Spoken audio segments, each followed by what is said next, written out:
Hallelujah, praise the Lord. मैं आप सभी का आज के इस प्रोग्राम में स्वागत करती हूँ और प्रियो परमेश्वर का धन्यवाद, बहुत धन्यवाद जो प्रभु हमें हर हफ्ते इसी रीति पर मिलाता है कि हम वचन से इस रोटी को, जो वचन की जो ये रोटी, हम इसे तोड़ सकें और आपस में बांट सकें। प्रभु बहुत महान है। हालेलुया। प्रियो, जिस युग में आप और मैं रह रहे हैं, ये युग अंतिम युग कहलाता है। यीशु मसीह का आना बहुत बहुत नज़दीक है, वरन वो द्वार ही पर है। और ऐसे समय में मैं आपको बताना चाहती हूँ, बहुत से ऐसे विश्वासी लोग हैं जिन्होंने एक बड़ी खूबसूरत यात्रा प्रभु के साथ शुरू की थी। बहुत अच्छी चाल वो चल रहे थे, बहुत अच्छा जीवन उनका हो गया था जब उन्होंने परमेश्वर को अपने जीवन में रिसीव करा। किंतु आज इस युग में आके, यानी इस समय में आकर, दुष्ट इन्होंने बहुत ज़्यादा डिसीव कर दिया है। जो एक सुंदर सी वॉक, एक अच्छा जीवन, एक पवित्र जीवन वो जी रहे थे, आज उससे फिर कर वो एक अलग तरह की दौड़ में लग गए हैं। उन चीज़ों से हट गए हैं, प्रभु की उपस्थिति से दूर हो गए हैं। और पता है प्रियो, अंतिम युग में दुष्ट का ये सबसे बड़ा हथियार है, क्योंकि वो चाहता है, वो नहीं चाहता कि आप प्रभु की उपस्थिति में बैठे, वो नहीं चाहता कि आप प्रार्थनाओं के जीवन में आगे बढ़े, वो नहीं चाहता आप एक सही लाइफ जिए, एक करेक्ट फेथ की लाइफ जिए। वो चाहता है कि आप गड़बड़ियों में फंसे रहें। वो आपके जीवन को तबाह करना मांगता है। और इस युग में पता है, मैं कई लोगों से ऐसा मिलती हूँ जिनके विषय में ये कहा जाता था कि ये प्रभु में बहुत स्ट्रांग थे, ये जब प्रार्थना करते थे तो प्रभु इनके जीवनों के द्वारा कार्य करता था, और ये बहुत खूबसूरत इनका जीवन था, एक अच्छा जीवन था। पर आज जब लोग उनके विषय में कहते हैं और हम उनसे मिलते हैं, हम कहते हैं भाई कहाँ गलती हो गई, बहन कहाँ गलती हो गई। जिस उद्देश्य से, जिस खूबसूरती से तुमने एक यात्रा प्रभु के साथ शुरू की थी, आज तुम कैसे भटक गए। क्यों हो सकता है आप भी वो लोग हो जिन्होंने एक समय एक अच्छा जीवन जी रहे थे, पर आज आप खुद जानते हो कि आज आपके जीवन में बहुत सी गड़बड़ियाँ आ गई हैं, बहुत से पाप ने आपको घेर लिया है। आज ये वचन मैं आप लोगों के लिए लेकर आई हूँ, क्योंकि मैं चाहती हूँ दोबारा से शुरू करिए। आज का वचन एक बार फिर से आपको तैयार करने के लिए है। नींद से जागिए, आपका यीशु मसीह आने वाला है। आप किस अंधकार में जी रहे हैं, दोबारा से उठकर खड़े होइए, क्योंकि मैं बताना चाहती हूँ, बार बार इस वचन में एक बात लिखी है, यहोवा अनुग्रहकारी, विलम्ब से कोप करने वाला और अति करुणामय परमेश्वर है। बार बार अनुग्रहकारी, विलम्ब से कोप करने वाला, अति करुणामय परमेश्वर है। यदि आप आज भी फिर कर उसके पास जाओगे, वो करुणा करके आपके अपराधों को मिटा देगा और एक बार फिर से आप एक खूबसूरत वॉक को उसके साथ शुरू करने पाओगे। आज ये वचन आपके लिए है। यदि आप मेरे साथ एक स्थान से निकालें, नीति वचन 4 उसका 18 पद, परंतु धर्मियों की चाल उस चमकती हुई ज्योति के समान है जिसका प्रकाश दोपहर तक अधिक अधिक बढ़ता रहता है। धर्मियों की चाल, आज का वचन।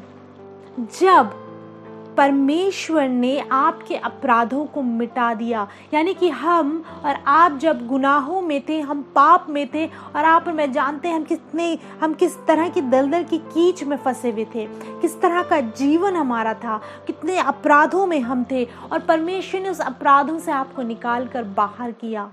और जानते हैं उसने सबसे पहला काम क्या किया? आपको धर्मी ठहरा दिया। परमेश्वर ने अपने पुत्र के द्वारा आपको धर्मी ठहराया। यीशु मसीह के सिवा और कोई धर्मी नहीं ठहरा सकता, क्योंकि वो हमारे गुनाहों को अपने ऊपर ले लेता है और अपनी पवित्रता हमें देता है, हमें धर्मी ठहराता है। परमेश्वर ने आपको धर्मी ठहराया और फिर आपने एक खूबसूरत सी यात्रा प्रभु के साथ शुरू करी। आपने बहुत सी चीज़ों को अपनी लाइफ से रिमूव करा। प्रभु, अब मैं व्यभिचार में नहीं पड़ूंगा। प्रभु, अब मैं गलत संबंधों की ओर नहीं जाऊंगा। प्रभु, अब मैं झूठ बोलना छोड़ूंगा। या बहुत से वायदे हो सकता है आपने प्रभु से किए हो। प्रभु, अब मैं अपने जीवन की चौकसी करूंगा, दुष्ट इसे ना छूने पाए, एक अच्छी चाल में चलूंगा। और आपने उस यात्रा को शुरू करा। पर जानते हैं, दुष्ट को इससे बहुत परेशानी है। जब एक व्यक्ति करेक्ट लाइफ को जीने लगता है, दुष्ट को उससे परेशानी नहीं है जो बहुत ज़्यादा चर्च गोइंग पर्सन है, जो बहुत चर्च जाते हैं, जो बहुत ज़्यादा बाइबल पढ़ते हैं। जो दिखाते हैं कि वो धर्मी पर उनके अंदर सड़ान भरी है।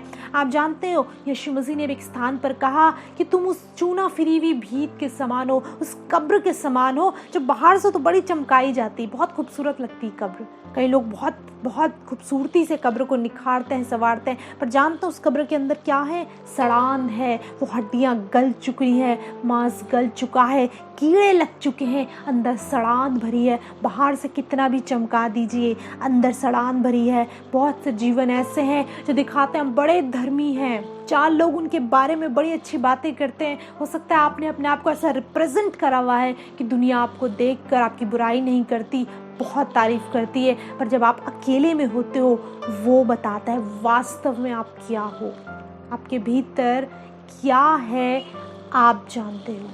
आपके भीतर क्या सड़ान है, कौन सा पाप है, किन बातों ने आपको जकड़ा हुआ है, आप अकेले में कैसे विचार करते हो, आप दूसरे के प्रति कैसी भावना रखते हो, कितना क्रोध आपके भीतर है, कितनी बुराइयों में आप जा पड़े हो, अपने ऑफिस में कैसा जीवन आप जीते हो, अपने घर पर अपने लोगों से कैसा व्यवहार आपका है।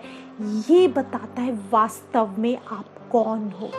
वो व्यक्ति नहीं जो चर्च में दिखाई देता है, वो व्यक्ति जो चर्च के बाहर उस जीवन को जीता हुआ दिखाई देता है, वो बताता है कि वास्तव में वो कौन है। एक यात्रा अपने प्रभु के साथ शुरू करी प्रियो, बहुत ज़रूरी है इस समय झांकी अपने भीतर कि आप कैसी चाल चल रहे हैं, कैसी चाल चल रहे हैं। आप जानते हैं कई बार साल में एक बार आप क्रिसमस पर या कोई सा दिन आप ठहराते हो और आप अपने कबर्ड को खोलते हो, आप अपने घर से स्टोर को खोलते हो और बहुत सारी चीज़ों को आप रिमूव करते हो। अब ये मेरे काम की नहीं, अब ये चीज़ मेरा इसका कोई यूज़ नहीं है। आप उन चीज़ों को दूर करते हो, उन चीज़ों को हटाते हो और अच्छी चीज़ों को जो आपके लिए यूज़फुल हैं उन्हें रखते हो, जो आपके काम की हैं उन्हें आप रखते हो, बाकी चीज़ों को आप रिमूव करते हो। अपनी कबर्ड से उन कपड़ों को हटाते हो जब आप पर फिट नहीं आते या फट गए या पुराने हो गए, आप उन्हें दूर करते हो और देखते हो कि अब आपकी कबर्ड में वो कपड़े रहे जो आप यूज़ के हैं, जो आप पे सही लगते हैं, जो आपके लिए अच्छे हैं। इसी प्रकार हर दिन जांचने की ज़रूरत है कि मेरे भीतर ऐसी कौन सी बात है जो प्रभु को नहीं भाती। पता है बहुत ज़्यादा इस पर प्रचार नहीं किया जा सकता, मैं बहुत सारी चीज़ों को नहीं बता सकती कि वो कौन सी बातें, क्योंकि व्यक्ति स्वयं अपने भीतर जानता है कि वो कौन सी बातें हैं, किन बातों को सुधारने की ज़रूरत है। आप बेहतर जानते हो वो कौन से छोटे छोटे पाप हैं जो आपके भीतर हैं। हो सकता है आप किसी की हत्या नहीं कर रहे, हो सकता है आप कोई बहुत बड़ा गुनाह नहीं कर रहे। पता है दुष्ट जानता है जब व्यक्ति की बहुत बड़ा गुनाह नहीं कर रहा, लेकिन वो छोटे छोटे गुनाहों में आपको फंसाए रखता है, उसका दास आप बने रहते हो। जांचने की ज़रूरत है और प्रतिदिन हर सुबह उठकर अपने भीतर झांकिए और देखिए वो कौन सा पाप है जो मेरे भीतर अभी मौजूद है जिसे मुझे दूर करना है। हर शाम घुटनों पर आइए, होली स्पिरिट से प्रार्थना करिए, कहिए होली स्पिरिट आप मेरी सहायता करिए, प्रभु मुझे बताइए वो कौन से पाप है, मुझे मेरे आंखों के आगे लेकर आइए उन पापों को जिन्हें दूर करने की ज़रूरत है। प्रभु मैं एक सही चाल चलना चाहता हूँ, मैं एक सही चाल चलना चाहती हूँ। प्रियो परमेश्वर ने आपको उस अंधकार से बाहर निकाला, ज्योति की संतान ठहराया। आप ज्योति के से कामों को करिए, उन अंधकार के कामों में दोबारा भागी मत होइए, दोबारा उस डगर में अपने पैरों को मत रखिए, उस पाप उस गुनाह की राह में लौटिए मत। यदि परमेश्वर ने आपको वहाँ से बाहर निकाला है, अपनी चाल पर ध्यान दीजिए। देखिए वचन क्या कहता है, परंतु धर्मियों की चाल उस चमकती हुई ज्योति के समान है। जानते हैं किसके समान? चमकती हुई ज्योति, यानी कि जब वो धर्मी चलता है उसकी चाल देखकर लोगों को दिखता है कि रोशनी है, लाइट है। उसकी चाल अपने आप में एक गवाही को प्रकट करती है। जब एक धर्मी चलता है, जब वो बोलता है, जब वो लोगों से बातचीत करता है, जब वो लोगों के साथ संगति करता है और जब वो अपने परिवार में होता है, तो उसकी चाल, उसका जीवन एक चमकती हुई ज्योति की मानिंद होता है। हालेलुया। उसका जीवन अंधकार में नहीं होता, ज्योति की मानिंद होता है। लोग ना सिर्फ वो स्वयं के लिए एक ज्योति होता है, लोग उसके द्वारा ज्योति को पाते हैं। जो अंधकार में होते हैं, जो गुनाहों में होते हैं, जब वो उसके निकट आते हैं, उससे मिलकर उनके जीवन का अंधकार दूर होने लगता है। ऐसी चाल प्रभु चाहता है हम चलें, ऐसा जीवन प्रभु चाहता है हम जिए। लिखा है, धर्मियों की चाल उस चमकती हुई ज्योति के समान है जिसका प्रकाश दोपहर तक अधिक अधिक बढ़ता जाता है। पता है, सूरज की रोशनी सुबह हल्की हल्की दिखाई देती है, धीरे धीरे वो तेज तेज तेज, और दोपहर में बहुत कड़ी धूप, कड़ा सूरज चमकता हुआ दिखाई देता है। ऐसी चाल है धर्मियों की, ऐसी वॉक है धर्मियों की। पता है, परमेश्वर ने इस अंधकार में युग में आपको ज्योति की संतान ठहराया है। आपको ठहराया है कि आप इस अंधकार में युग में जब आप चलें, आपके जीवन से ऐसी ज्योति चमके कि लोग अंधकार से बाहर निकल सकें। एक बार मैंने इस बात को प्रचार किया था, शायद बहुतों ने इस बात को सुना होगा। यीशु मसीह ने कहा, मैं जगत की ज्योति हूँ। क्या कहा? मैं जगत की ज्योति हूँ। जगत में डार्कनेस है, अंधकार है। यीशु मसीह ज्योति बनकर इस संसार में आया और फिर कहा, तुम ज्योति की संतान हो, ज्योति की मानंद कार्य करो। मैं जगत की ज्योति हूँ, तुम ज्योति की संतान हो। अब यीशु मसीह ने क्या किया? आपको अंधकार में से, आपके पापों, आपके गुनाहों में से आपको बाहर निकाला और कहा, अब ये मेरी संतान है। आपके भीतर ज्योति ने प्रवेश करा, आपके भीतर के अंधकार को दूर करा, लाइट ने भीतर प्रवेश करा और आप ज्योति की संतान ठहर गए। पर बात यहाँ पर खत्म नहीं होगी। पता है, जब आप इस ज्योति की संतान में बने रहोगे, आप ज्योति के कामों को करते रहोगे, धीरे धीरे आप स्वयं में एक ज्योति बन जाओगे। परमेश्वर की ज्योति ने आपके भीतर प्रवेश करा, आपके अंधकार को दूर करा और इतनी तेज दोपहर तक वो कड़ी कड़ी कड़ी तेज होती गई कि आपका अंधकार मिट गया और आप स्वयं में एक ज्योति बन गए। अब आप जब दूसरे लोगों के बीच में रहोगे, यानी आपकी जब वो चाल देखेंगे, आपका जीवन देखेंगे, उन्हें ज्योति के काम नजर आएंगे, उन्हें ज्योति नजर आएगी, उन्हें यीशु नजर आएगा। इस युग में डिसीव मत होइए।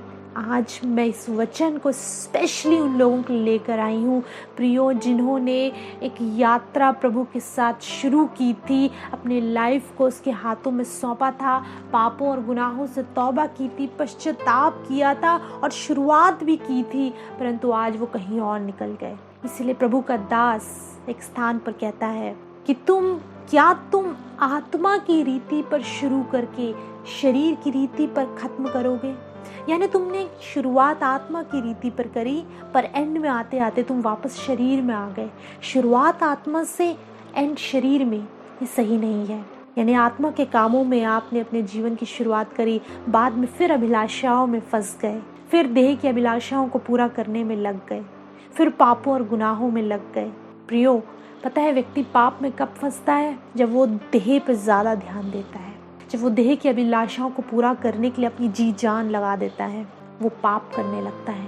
वो झूठ बोलता है ताकि उसकी देह खुश रहे, वो व्यभिचार करता है ताकि अपनी देह को सेटिस्फाई कर सके, वो बुराइयां करता है क्योंकि उसके कानों को अच्छा लगता है बुराइयां सुनना, बुराइयां करना।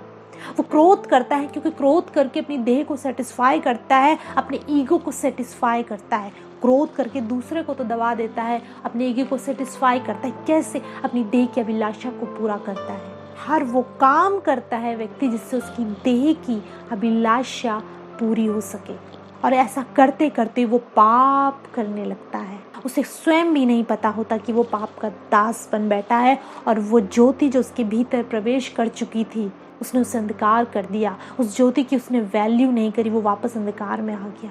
हम नहीं जानते प्रियो, कब हमारे जीवन की आखिरी शाम होगी, कब प्रभु हमारे जीवन को ले ले, या कब वो दिन आ जाए जब प्रभु का आगमन हो, यीशु मसीह आकर खड़ा हो जाए।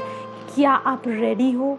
पता है, जब हम इस वचन को पढ़ते हैं, जब मैं इस वचन को पढ़ती हूँ कि यीशु का आगमन बहुत नज़दीक है, मैं प्रत्येक जैसे ही उसे पढ़ती हूँ मैं कहती हूँ, प्रभु क्या मैं तैयार हूँ? और मैं एकदम से अपने भीतर झांकती हूँ कि क्या वास्तव में मैं तैयार हूँ। मैं आज से पहले कैसा जीवन जी रही थी, या आप आज से पहले कैसा जीवन जी रहे थे।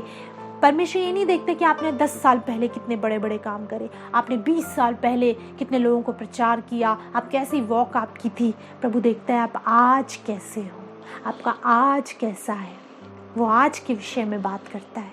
आप ये कहकर नहीं टाल सकते कि प्रभु देख, मैंने पहले बहुत मैंने प्रार्थनाएं करी, मैं उपवास रखा करता था, मैं उपवास रखा करती थी, मैं बहुत प्रार्थनाएं करती थी, मैं बड़ा प्रचार करती थी, लोगों के लिए प्रार्थनाएं करती थी, एक अच्छा जीवन मेरा था, भले ये आज नहीं है। प्रभु आज का हिसाब आपसे लेगा। आज आप कैसे हो मेरी बहन, मेरे भाई, आज जांचने की ज़रूरत है। वचन क्या कह रहे हैं? धर्मियों की चाल उस चमकती हुई ज्योति की मानिंद है। देखिए अपने भीतर कि आप उस चमकती हुई ज्योति की मानिंद है या नहीं। अपने मन के अंदर झांकिए। आप जानते हैं आपको अंधकार में क्या लेकर जाता है, कौन लेकर जाता है?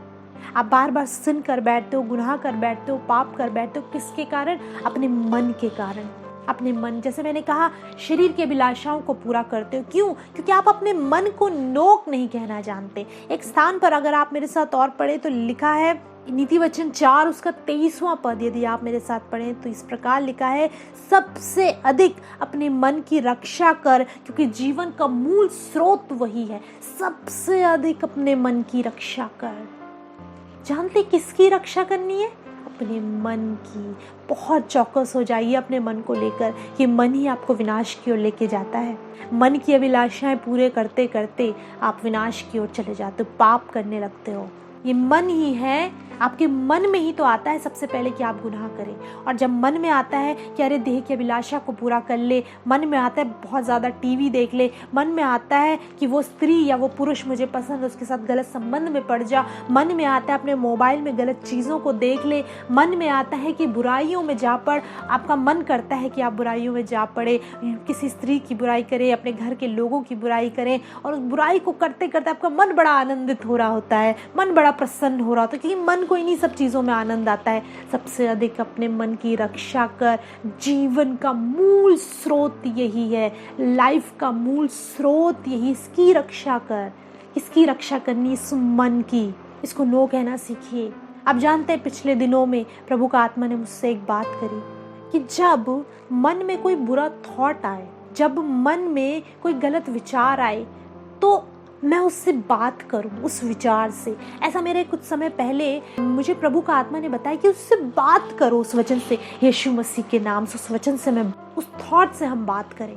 यदि प्रार्थना करने का मन नहीं कर रहा है, यदि मन नहीं कर रहा, आप लेटे हो, आपको पता है कि आपका ये प्रार्थना करने का समय है, भोर का समय आपको प्रार्थना करनी है, और मन में आपका मन नहीं कर रहा है, अपने मन से बात करिए। मैं क्यों ना प्रार्थना करूं, मैं क्यों ना करूं मैं प्रार्थना। पौलुस कहता है, मैं अपनी देह को मारता कूटता वश में लाता हूँ। अपने मन से बात करिए, मैं क्यों ना करूँ। तू मुझे रोक नहीं सकता प्रार्थना करने से। मेरे मन का ये थॉट मुझे प्रभु के कदमों में आने से नहीं रोक सकता। कुछ भी मुझे प्रभु की उपस्थिति से दूर नहीं कर सकता। मैं प्रार्थना करूँगा, मैं प्रार्थना करूँगी। और फाइट करके उठिए और प्रार्थना करिए। अपनी मैट बिछाइए, घुटने टेकिए, प्रार्थना करिए। जब बाइबल पढ़ने का मन नहीं कर रहा, बात करिए उस थॉट से, मैं क्यों ना बाइबल पढ़ूँ। कौन मुझे रोक सकता उसकी हुजूरी में जाने से। ये कौन है जो मेरे मन को कह रहा है कि बाइबल मत पढ़। ये परमेश्वर का आत्मा तो नहीं हो सकता। ये कोई है जो कानून फुसफुसा रहा है कि बाइबल मत पढ़, कुछ और कर ले, टेलीविज़न देख ले, फ़ोन देख ले, नोटिफिकेशन देख ले, सोशल साइट्स में बिजी हो जा। ये कौन है? सुनने की कोशिश करिए। ये वो दुष्ट है जो आपको वचन पढ़ने से रोक रहा है। इस थॉट से बात करिए, अपने आप से बात करिए। थॉट से बात करने का अर्थ क्या है? थॉट कहाँ आ रही है? आप ही के भीतर आ रही। अपने आप से बात करिए। आपने कई बार टेलीविज़न में ऐसे प्रोग्राम देखे होंगे कि एक आत्मा निकल के बाहर आती है और व्यक्ति उस आत्मा से बात करो, तो एक्चुअल में क्या है? वो अपने आप से बात कर रहा है। एक एग्जाम्पल मैंने दिया, जब आपके मन में कोई बुरा थॉट आए, कोई व्यभिचार का थॉट आए, जब कोई किसी गुनाह का थॉट आए, किसी बुराई करने का थॉट आए, कोई झूठ बोलने का, अपने आप से बात करिए, क्या मेरे लिए ये सही है? ये कौन है जो मुझे फुसला रहा है? ये कौन है जो मुझे बरगला रहा है? ये परमेश्वर का आत्मा नहीं हो सकता। उस थॉट से बात करिए, अपने आप से बात करिए। फिर आप जानेंगे कि सच में परमेश्वर का आत्मा आपको करेक्ट राह के लिए गाइड कर रहा है। सबसे अधिक अपने मन की रक्षा कर, सबसे अधिक, क्योंकि आपको फोकस किस बात में करना है कि मेरी चाल चमकती हुई ज्योति की मानिंद हो, मेरी चाल करेक्ट हो, मैं एक अच्छी चाल को चलूँ। अपनी चाल की चौकसी करिए। आप मेरे साथ एक स्थान से यदि और पढ़ेंगे, 2 तीमुथियुस 3 अध्याय उसके पहले पद से इस प्रकार लिखा है, पर ये स्मरण रख के अंतिम दिनों में कठिन समय आएंगे, क्योंकि मनुष्य स्वार्थी यानी सिर्फ अपने बारे में सोचने वाला, लोभी यानी लालच करने वाला, डींग मार यानी कि अपनी बड़ाई स्वयं करने वाला, अभिमानी यानी प्राउडी, निंदक यानी बुराई करने वाला, माता पिता की आज्ञा टालने वाले, कृतज्ञ, अपवित्र, दया रहित, क्षमा रहित, दोष लगाने वाले, असंयमी, कठोर, भले के बैरी, विश्वासघाती, ढीठ, घमंडी और परमेश्वर के नहीं वरन सुख विलास ही के चाहने वाले होंगे। परमेश्वर के नहीं, सुख विलास के ही चाहने वाले। यानी कि जानते हैं वो क्या चाहने वाले होंगे? ये सारी चीज़ें जो मैंने आपको बताई हैं, ये सारी चीज़ें उनके भीतर होंगी और वो हमेशा इस बात की ताक में रहेंगे कि सुख विलास में कैसे जीवन को जिया जाए। ये इस अंतिम समय का एक साइन है। आप देखिए अपने आसपास लोगों में यही मचा है, लोगों के अंदर यही शोर है, अभिमानी, कृतज्ञ, अपवित्र जीवन। और ये जितनी चीज़ें यहाँ पर लिखी हैं सब उनके भीतर भर चुका है। दुष्ट ने उनके मन को अपने वश में कर लिया है, वो अपने मन की अभिलाषा के अनुसार जीवन को जी रहे हैं। ये साइन है लास्ट डेज का।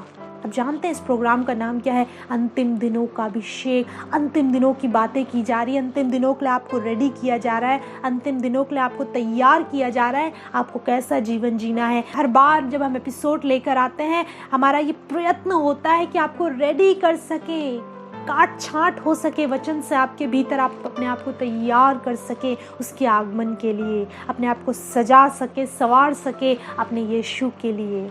ये सारी जितनी बातें यहाँ पर लिखी हैं ये मनुष्य के भीतर घर कर चुकी हैं। क्यों? ताकि वो सुख विलास में जीवन को जी, उसका पूरा ध्यान इस बात पर है कि मैं खुश कैसे रहूं, मैं सुख विलास में कैसे रहूं। और जब व्यक्ति का पूरा फोकस सुख विलास में आ जाएगा, उसका मन अंधेरा हो जाएगा, उसकी जो चाल है वो बदल जाएगी। वो ज्योति की मानिंद नहीं, अंधकार की मानिंद कार्यों को करेगा। दुष्ट नहीं चाहता कि आप ज्योति की मानिंद कार्यों को करें, ज्योति की संतान ठहरे। दुष्ट नहीं चाहता आपका जीवन, आपकी चाल उस चमकती हुई ज्योति की मानिंद हो। मेरे प्रियो, जैसे मैंने पहले भी कहा, आप साल में एक बार अपने घर की सफाई करते हैं, चीज़ों को बाहर निकालते हैं, लेकिन वचन के द्वारा प्रतिदिन अपने जीवन से उन बातों को बाहर निकालिए। आपको सही कौन कर सकता है? ये वचन। करेक्ट कौन कर सकता है? ये वचन। कई लोग कहते हैं हम बाइबल नहीं पढ़ते, सिर्फ दुआ करते हैं। आपको बाइबल पढ़नी बहुत ज़रूरी है। वचन आपके भीतर काट और छांट करता है, गलत बातों को दूर करता है, सही बातों को ऐड करता है। वचन को डेली डेली डेली पढ़िए, मेडिटेट करिए। सिर्फ देह में नहीं, आत्मा में भी पढ़िए। सिर्फ पढ़ के निकल मत जाइए, उससे मेडिटेट करिए। वचन ही है जो आपको बचा सकता है, वरना आप डूब जाओगे संसार में, ख़त्म हो जाओगे। आप जानते हैं पानी के जहाज़ को इसलिए नहीं बनाया गया कि वो जंगल में रखा जाए। पानी के जहाज़ को इसलिए बनाया गया है कि वो समुंदर में तैरे, पानी में तैरे। यानी आपको इसलिए रचा गया है कि आप संसार में रहो। संसार से अलग होने के लिए नहीं कहा गया है, रचा ही इसलिए गया है कि संसार में रहो। किंतु जब तक आप संसार में हो कोई प्रॉब्लम नहीं, आप रह सकते हो। लेकिन जब संसार आपके भीतर आ जाए तो बहुत प्रॉब्लम है। जहाज़ जब तक पानी में है कोई प्रॉब्लम नहीं, किंतु पानी जब जहाज़ में आ जाता है, जहाज़ डूब जाता है। संसार आपके भीतर बन जाएगा, आपके भीतर आ जाएगा, आप खत्म हो जाओगे, डूब जाओगे। आपके भीतर का आत्मा रोएगा, तड़पेगा, क्योंकि उसे यीशु चाहिए और आप संसार को भीतर भर रहे हो। आप सुख विलास की ओर दौड़ रहे हो, संसारिक बातों में अपने मन को लगाए बैठे हो, मन अंधेरा हो गया है, ज्योति से दूर हो गए हो, सब कुछ खत्म हो जाएगा। आज का वचन आपको फिर से तैयार करने के लिए, यदि वो धूल लग गई है, अंगारा होता है ना, उसके ऊपर जब राख जम जाती है तो वो उस तरीके से गर्माहट नहीं दे पाता। उस अंगारे को झाड़ना होता है, राख को हटाना होता है, फिर से वो धधकने लगता है। उसी तरह आपको भी धधकने की ज़रूरत है, उसी तरह अपनी चाल पर ध्यान देने की ज़रूरत है। हालेलुया। अपनी आंखों को बंद करेंगे, प्रार्थना करें। हालेलुया। मेरे यीशु मसीह, सच में अंतिम दिनों में बहुत से हमें बहकाने वाले, हमें तेरे मार्ग से दूर करने वाले विचार हमारे मनों में घर कर जाएंगे। हो सकता है इस भाई और इस बहन के जीवन में उन विचारों ने घर कर लिया हो कि दुनिया की चिंता में लग गई हो, दुनिया की बातों में लग गई हो, व्यर्थ के विचारों ने इसके मन को अंधेरा कर दिया हो। मैं आज प्रार्थना करती हूँ बड़े बोझ से यीशु कि तू इनके मन को एक बार फिर से नया कर दे प्रभु। इस धूल को दूर कर, इस राख को दूर कर, दोबारा से ये उस अंगारे की माने धधकने लगे मेरे परमेश्वर। ओ प्रभु, ये अपनी चाल की ओर ध्यान दे, अपनी वॉक की ओर ध्यान दे, अपनी स्पिरिचुअल लाइफ की ओर ध्यान दे मेरे प्रभु। जब तूने वचन से इनसे बात करी है यीशु मसीह होने पाए, ये वचन एक बार फिर से इन्हें हिला सके, इन्हें नींद से जगा सके और ये तैयार हो सके तेरे आगमन के लिए। मेरे यीशु, मैं जानती हूँ वचन कभी खाली नहीं जाता। अपने वचन से आज प्रभु इनसे बात करें। जब ये रात में अपने बिछौनों पर सोएं, जब ये अकेले में हो, तो यही वचन इनको जगाए, इनको हिला, ये दोबारा से प्रार्थनाओं में आ सके, दोबारा से वचन को पढ़ने के लिए गंभीर हो सके, ये तेरे लिए गंभीर हो सके। मैं इनके घर, इनके परिवार, इनके जीवन को यीशु मसीह के नाम से ब्लेस करती हूँ। प्रभु, तेरा कल्याण कहती हूँ इस परिवार के। यीशु मसीह के नाम में प्रार्थना को पिता से मांग लेते हैं, आमीन। Praise the Lord. मैं धन्यवाद करती हूँ खुदावंद के वचन के लिए। प्रियो, वचन ज़रूर से विश्वास करती हूँ आज वचन ने आपके जीवन में बात करी है। आप अपने अनुभव को हमारे साथ शेयर कर सकते हैं। कॉन्टैक्ट डिटेल्स आप स्क्रीन पे देखने पा रहे होंगे। कॉल करिए और बताइए प्रभु ने आपसे क्या बात करी है, या आप अपने जीवन में कुछ करेक्शंस को चाहते हैं, यदि आपकी कुछ प्रार्थना के निवेदन है तो आप हमें कॉल कर सकते हैं। हम तैयार हैं आपके लिए प्रार्थना करने के लिए। प्रियो, यदि आप और भी वचनों को सुनना चाहते हैं, आप और भी टीचिंग्स को जानना चाहते हैं, प्रभु की और नज़दीकी में बढ़ना चाहते हैं, आप हमारे YouTube चैनल को सब्सक्राइब कर सकते हैं। ट्रू शेपर्ड मिनिस्ट्रीज़ आप टाइप करिए, चैनल ओपन होगा, उसे सब्सक्राइब करिए। बहुत सी वीडियोज़ हैं जो सिर्फ इसलिए हैं कि आपका जीवन तैयार हो सके उसके आगमन के लिए। आप अपने जीवन की ये वचन आपके जीवन की काट छाट कर सके। ज़रूर से आप सब्सक्राइब करिए मेरे प्रियो। इसके अलावा प्रियो, यदि प्रभु आपको ये बोझ देता है कि आप हमारी सेवकाई के साथ जुड़े, इसे सपोर्ट करें, यदि आपके मन में परमेश्वर का आत्मा अगुवाई करता है कि ये टेलीविज़न प्रोग्राम जो हम करते हैं आप इसमें अपने हाथ को बढ़ा सके, आप अपने दानों और भेंटों को भेज सकते हैं। मेरे प्रियो, अकाउंट डिटेल्स आप देखने पा रहे होंगे। गूगल पे एक बहुत अच्छा माध्यम है, आप उसके द्वारा भी आप हमें अपने दानों को सेंड कर सकते हैं।